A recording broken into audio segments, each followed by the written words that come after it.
Bueno, buenas noches. Vamos a comenzar con la clase de hoy, miércoles 18 de agosto, ¿no? Vamos a esperar, como siempre, un par de minutitos a que se nos conecten otros compañeros y al efecto podemos estar poniendo Voy a ir a nuestro apagar, le voy a decir nombre entonces. en el chat Pues, y también, por favor, ¿cuánto vas? ¿Qué tiene? no se olviden, Ya, le voy a decir. no se olviden eh, la tarea de este viernes, no se olviden poner el nombre en el chat y en 2 minutitos más comenzamos.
Bueno, entonces vamos iniciando con este tema 3, el de 5 o 6 que le corresponden al derecho financiero. Y como ya les había anunciado, vamos a intentar un poco darle un paso más rápido a estos temas, ¿no? Todo con efecto de estudiar más a fondo la parte del derecho tributario, pero no sin menor,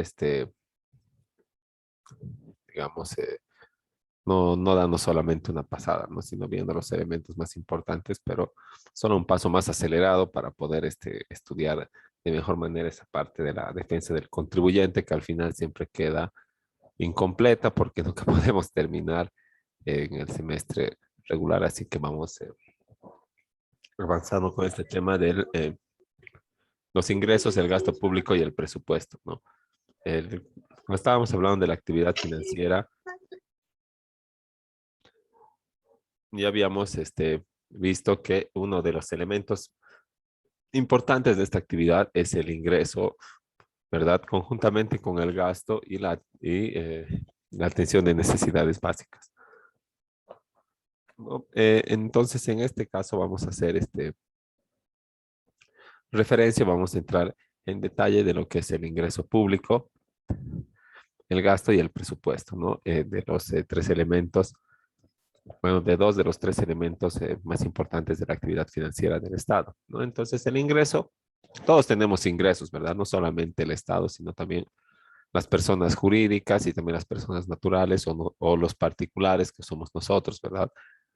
Si no, no tendríamos medios para poder procurarnos los elementos básicos para subsistir, ¿no?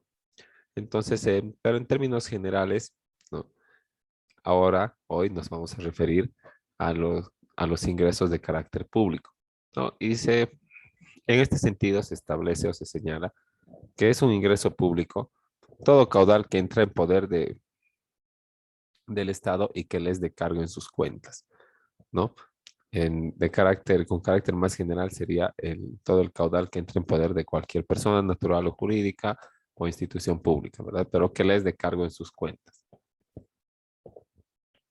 ¿no? Entonces, si tomamos en cuenta esta definición que es muy general, ¿verdad? No estamos discriminando ninguna, ninguna fuente, ¿verdad? De ingreso, ninguna fuente que no tenga un carácter normativo o algo así, no, sino que solamente lo único que importa es que entra a cuentas del Estado y se considera ingreso público, ¿no? Pero sin este ingreso público es imposible efectuar erogaciones, o sea, ejercer gastos, porque si no tenemos que gastar, ¿cómo vamos a gastar? ¿No? Entonces, y por ende, o por consiguiente, el Estado no podría tampoco atender las necesidades básicas o prestar servicios eh, públicos que vayan dirigidos a la satisfacción de estas necesidades de índole primaria y que coadyuven con el ejercicio de los derechos naturales. Entonces no tendría, como ya habíamos dicho, razón de ser la institucionalidad, ¿verdad? Porque no estaría protegiendo ninguna, bueno, no tendría los recursos, los medios para poder proteger el ejercicio de los derechos. Y para eso entonces necesita ingresos, ¿verdad? Y otra definición del ingreso público señala que es todo caudal que fluye a una entidad pública en virtud del ejercicio financiero de este y que se destina a la realización de los fines de ella, ¿no? Entonces ya no estamos hablando solamente del Estado como persona jurídica, ¿verdad? O sea, Estado Central, Estado Plurinacional de Bolivia, o gobierno departamental, o gobierno autónomo municipal, ¿verdad? Que con la anterior definición, tal vez podríamos deducir que tiene que entrar en poder de estas administraciones o de estos niveles de gobierno para hacer ingreso público. Pues en realidad esta otra definición nos aclara que no simplemente tiene que, o no solamente puede ser ingreso público el que ingrese directamente al Estado central o a cualquiera de los otros niveles de gobierno, ¿verdad? Departamental o municipal, sino que eh, cualquier caudal que fluya a una entidad pública ya es considerado ingreso público. Como por ejemplo, los certificados de nacimiento, los carnets de identidad, los depósitos para la licencia, para eh, el examen, ¿verdad? Después está también los cobros por los servicios que realiza derechos reales, ¿no? Entonces todo ese caudal, todo ese ingreso tiene ese carácter de público, ¿verdad? Porque está fluyendo hacia una entidad pública y en virtud del ejercicio financiero de esta, ¿no? Y se destina a la realización de los fines de ella. O sea que este ingreso que va a captar, por ejemplo, derechos reales, tendría que ir a soportar todo el andamiaje de todos los servicios y los trámites que se realizan en esta oficina. Pero a pesar de ello, y que Derechos Reales es una institución que recibe un buen monto de dinero cada día, a pesar de ello, todavía tiene que presentar presupuesto, ¿no? Conjuntamente con el Poder Judicial, ¿no? O con el que se llama el Consejo de la Magistratura, ¿no? la, que es su entidad matriz. Y estos ingresos, obviamente, cuando sean remitidos al Estado central, porque derechos reales es ingreso del Estado central, ¿verdad? Eh, va a soportar tanto la continuidad del servicio de esta oficina de derechos reales, como también se va a utilizar para la satisfacción de otras necesidades básicas de la población, ¿no? Porque, bueno, es un buen monto de dinero que derechos reales recibe cada día, ¿no? Imagínense en los 9 departamentos, y no solamente tiene departamentales, ¿verdad? En Cochabamba tiene 3 en el cercado, 3 oficinas. Después tiene Colcapiro, tiene Quillacoyo, tiene Sacaba, ¿verdad? Tiene más allá, hay derechos reales, Villatunari, derechos reales y Virgarzama. no derechos reales Punata, derechos reales Misque. No hay en todas las provincias, pero hay en varias, ¿no? Y así en todos los departamentos. Y el servicio más barato, así el más humilde, la información rápida, te cuesta 78 pesos.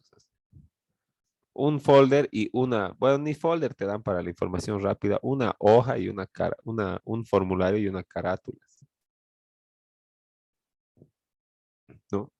78 pesos. ¿Quieres folio real? 112 bolivianos, siempre y cuando sea de una hoja, ¿verdad? Porque mientras más hojas, más caro, ¿no? Y entonces todo eso son los ingresos públicos, ¿verdad?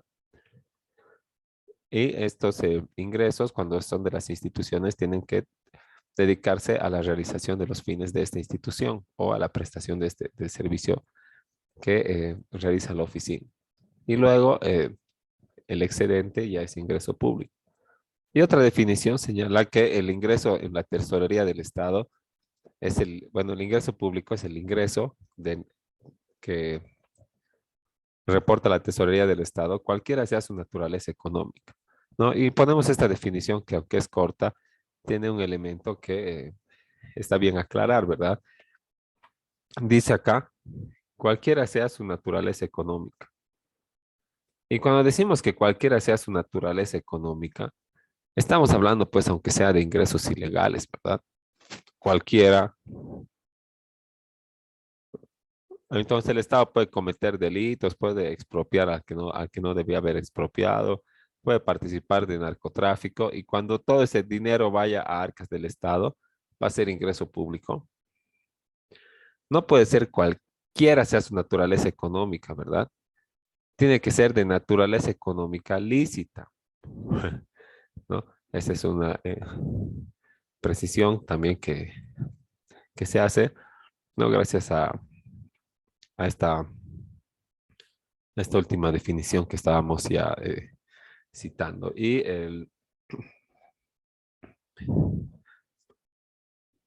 cuando hablamos de ingreso, también nos viene a la mente o a la boca el término recurso, ¿verdad? Y tal vez también el de la riqueza. Y a veces utilizamos estos tres, o por lo menos ingreso y recurso, como si fueran indistintos o en otras palabras, como si fueran sinónimos. Digo ingreso, recurso, me refiero a lo mismo y me entienden lo mismo. Entonces, pero existe una pequeña diferencia, ¿verdad? Los ingresos se expresan en cantidades de lo efectivamente obtenido, ¿no? Entonces, los ingresos es valor monetario. Y los recursos públicos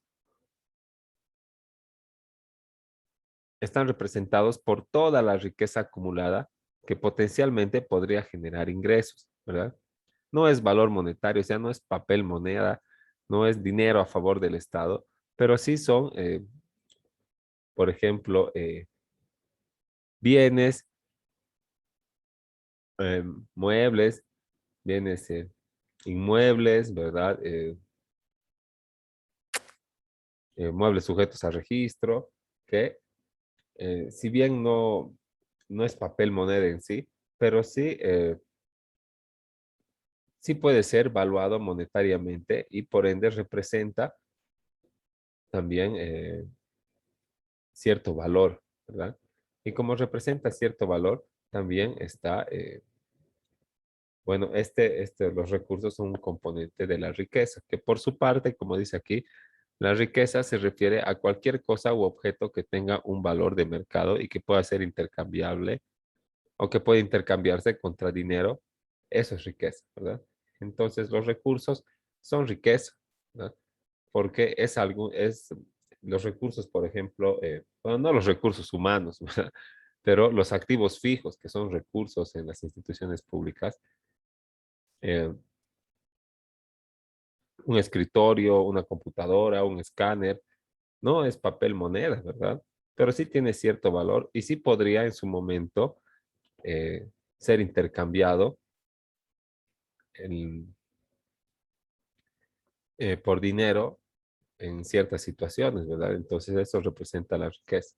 Son tres términos muy relacionados, pero que tienen también ciertas sutiles diferencias que está también nomás correspondiente aclarar para que no nos confundamos de términos tampoco al hablar, al realizar nuestros memoriales, nuestras solicitudes, nuestras notas, nuestros comunicados, ¿no? Tenemos que utilizar el término preciso, y mucho más en derecho, ¿no? Entonces, bueno, esa precisión que se acaba de realizar y vamos a ir viendo cuáles son los elementos constitutivos del ingreso público, ¿no? Primero, el primer elemento son los recursos. Como ya habíamos visto acá, ¿verdad? Es toda riqueza o toda cosa u objeto que esté acumulada y que podría generar, potencialmente podría generar, en caso de que se venda, ¿verdad? Un, un bien público, ¿verdad? Un bien público como una camioneta del Ministerio de Obras Públicas y Vivienda, ¿no? Es un recurso. Ahora, el siguiente elemento del ingreso público es un régimen jurídico. Todo ingreso público tiene que respetar o tiene que tener una base legal o un fundamento legal. O sea, tiene que respetar el principio de legalidad. A eso se refiere el régimen jurídico. Todo ingreso público tiene que estar amparado en una norma o tiene que tener por detrás una norma que ampare su aplicación o la generación de este ingreso público.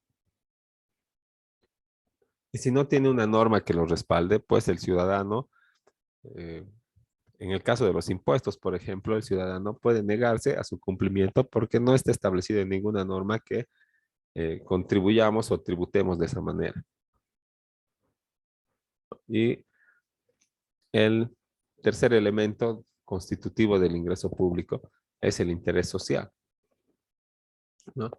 Porque todo ingreso público se traduce en obras, en servicios que van a ir dirigidos, ¿verdad?, a poblaciones vulnerables más que nada y a acortar la brecha entre las brechas sociales existentes en nuestro medio, ¿no? Entonces, siempre existe un fin social o un interés social en la aplicación, en la obtención de los ingresos y la aplicación de los recursos mediante el gasto público. Y bueno, no, y sino, no. E indudablemente, eh, cuando hablamos de ingresos públicos, nos estamos refiriendo en su mayoría y en gran parte a los impuestos que aportan de manera regular todos los contribuyentes inscritos y formales dentro del el Estado Plurinacional de Bolivia, ¿no? Porque algunos salen a gritar que pagan sus impuestos y a reclamar servicios y todo, pero no pagan en realidad, ¿verdad? Entonces, si nos vamos a hacer a los exquisitos, hay que empezar pues por uno mismo. No voy a reclamar que mejore el sistema de salud si yo mismo no pago impuestos, si soy informal tal vez. Debería contentarme con lo que me dan, pues, ¿no? Porque existe la obligación de todo boliviano que ejerce una actividad económica de tributar de acuerdo a su capacidad. Y por eso hay algunos regímenes especiales, ¿verdad? Como el régimen agrario unificado, el régimen tributario integral o hasta el régimen simplificado.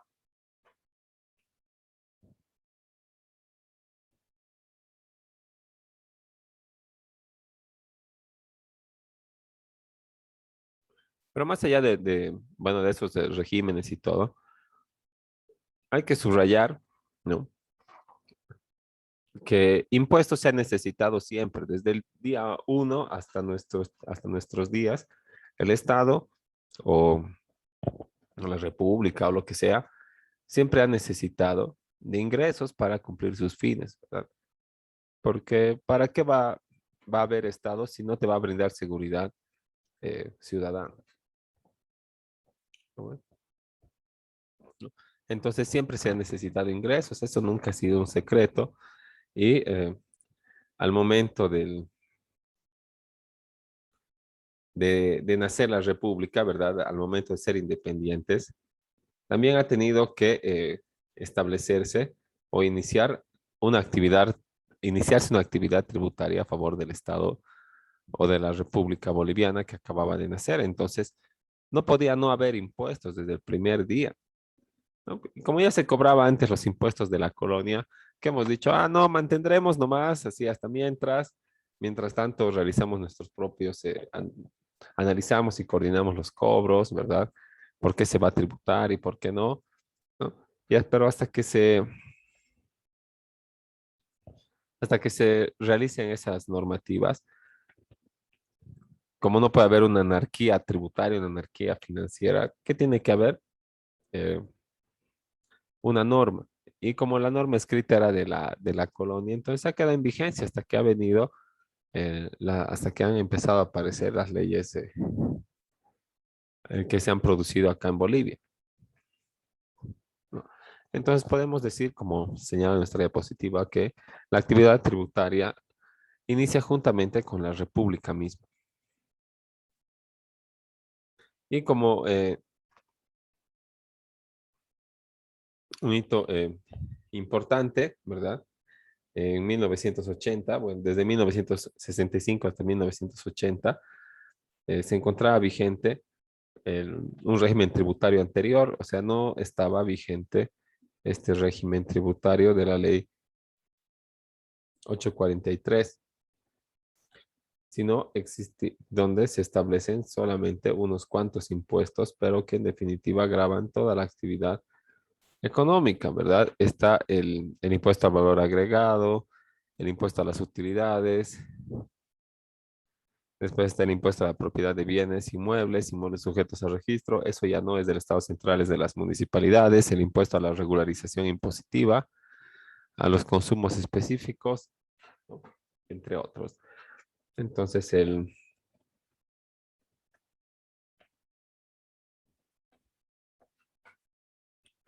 esta ley que ha venido en los 80, la 843, reemplaza una situación que se vivía de anarquía tributaria, donde existía un sinfín de impuestos que el sujeto pasivo tenía que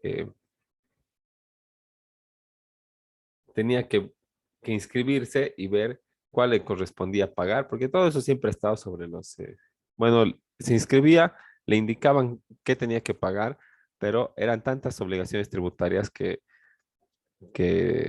se olvidaba, que no sabía por dónde empezar, que le habían indicado mal, ¿verdad? Que no sabía que tenía que pagar ese impuesto más, ¿no? Entonces,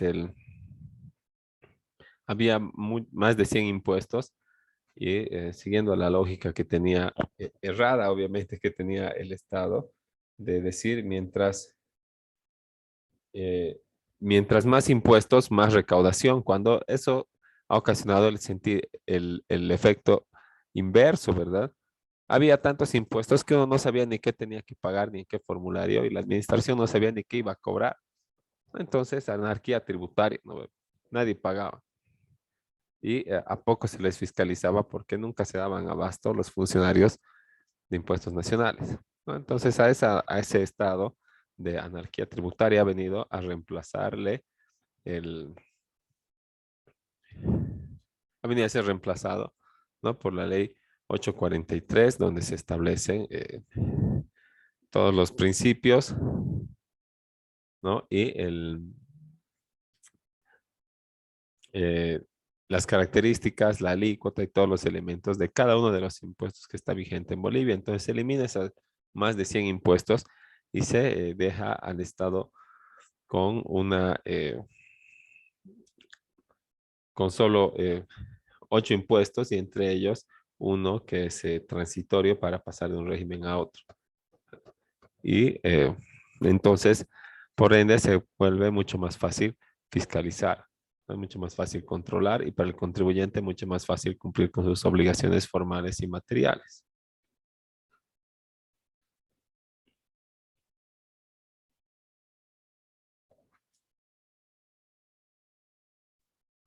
Ahora también, bueno, esta ley 843 sigue vigente, pero dentro de su vigencia, en 2003, se ha aprobado el nuevo Código Tributario, que es el que está en actual vigencia, ¿no? Mediante el que se aplica una profunda reforma tributaria con la promulgación de este código y todas sus modificaciones a través del tiempo, ¿no? A partir del año 2003, que es el año de su promulgación. Entonces, junto con la ley 843, hacen la normativa base para el sistema, eh, bueno, para regular los aspectos jurídicos de las relaciones jurídico-tributarias.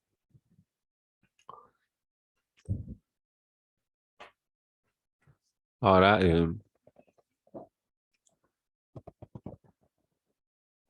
estos ingresos públicos, que en su mayoría son impuestos, a que no vamos a dejar de recalcar, ¿no? Se clasifican en tres grupos que son,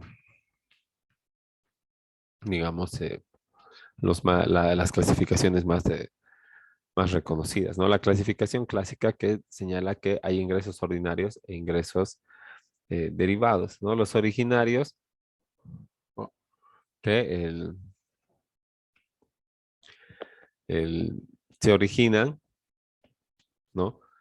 En dentro del territorio nacional, ¿verdad? O sea, de fuente boliviana, ¿no? Y los ingresos derivados, ¿verdad? Que provienen de actividades realizadas en el extranjero, pero con capital o una actividad económica que tenga su rubro, su principal, que tenga constituido su domicilio acá, pero que genere utilidad en otro lado, ¿no? Entonces, originario y derivado.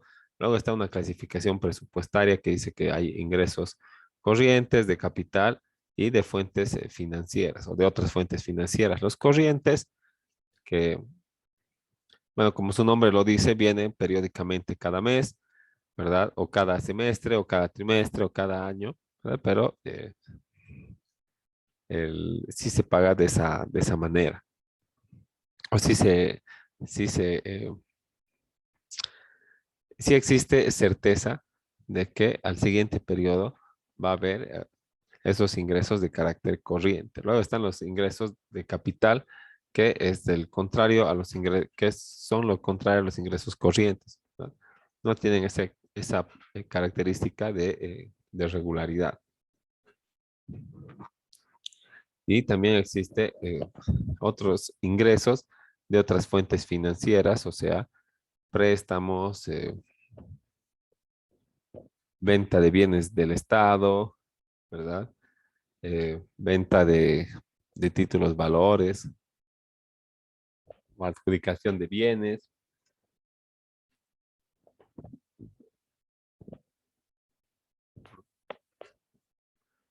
Ahora, el ingreso público también está clasificado por norma constitucional dentro del Estado Plurinacional de Bolivia. En su artículo 340, la Constitución señala que los ingresos pueden ser nacionales, departamentales, municipales o de las comunidades indígenas originario campesinas. Entonces,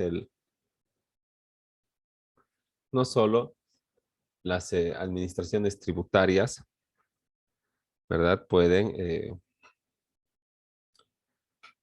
procurarse ingresos, o no solo las instituciones, ¿verdad? Pueden obtener este, utilidad para el cumplimiento, bueno, no utilidad, sino captar aportes para el cumplimiento de sus fines, ¿no? Y así que la Constitución en el artículo 340 divide estos ingresos o los clasifica en ingresos nacionales, departamentales, municipales y de las comunidades indígenas, originario campesinas, en mérito siempre a la autonomía que está vigente, ¿verdad? Y eso quiere decir que el ingreso nacional se refiere a los impuestos que son cobrados por el Estado central, el ingreso departamental por los impuestos que son cobrados o son creados a nivel departamental por el gobierno autónomo departamental, y también eh, los ingresos municipales, que también es administración tributaria, ¿verdad? Y que tiene autonomía, pero que no crea impuestos, ¿verdad? Sino que hay que precisar que los cobros que realiza el municipio, ¿verdad? Sí administra el impuesto a la propiedad, ¿no? Porque se va a pagar, si tienes casa, auto, lote, vas a pagar, ¿verdad? A favor del gobierno autónomo municipal de Cochabamba, ¿no? Pero, digamos, existen otro tipo de ingresos que no son los impuestos, ¿verdad? Y que solo los municipios pueden cobrar, como las patentes, ¿no? Patente de funcionamiento, patente de publicidad. Eso está reservado para los, el-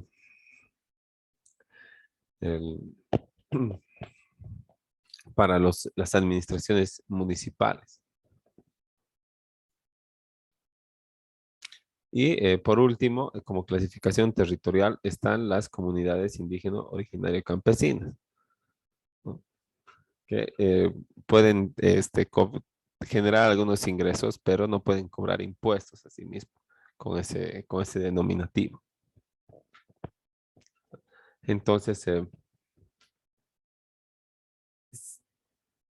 antes de que se nos termine el tiempo, porque ya nos ha salido el mensaje, quisiera saber si existe alguna duda o comentario o, en su caso, algo que tengan que decir al respecto del tema de estas primeras 6 o 7 eh, hojas de PowerPoint, ¿no? Si tienen alguna duda o tal vez no se escucha bien o cualquier cosa, entonces les escucho en estos últimos minutos.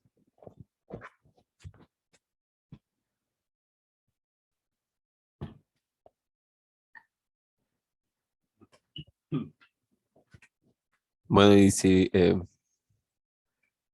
no tienen ningún comentario ni duda, entonces vamos a asumir que el silencio es positivo y que ha quedado todo claro y en cuyo caso vamos a retornar en 5 o 10 minutitos. Les voy a compartir el enlace en cuanto se acabe de guardar el video en mi computadora y empezamos con la segunda sesión de la clase de hoy para terminar. Entonces en 5 o 10 minutitos nos vemos y quedamos ahí. Hasta Está bien, luego. doctor, gracias.